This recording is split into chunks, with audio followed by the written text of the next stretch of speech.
Ay po, ano ba yung impyernong Narakadyahanam?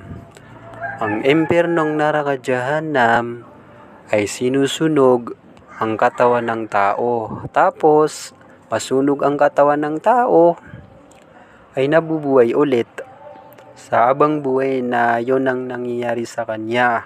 Kaya mag-isip-isip kayo sa mundong ito para hanapin niyo yung totoong reliyon. Kagaya ni Robin Padilla, balik Islam.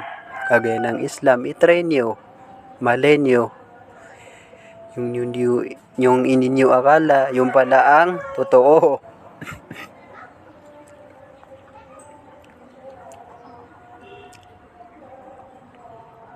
Yun lang po.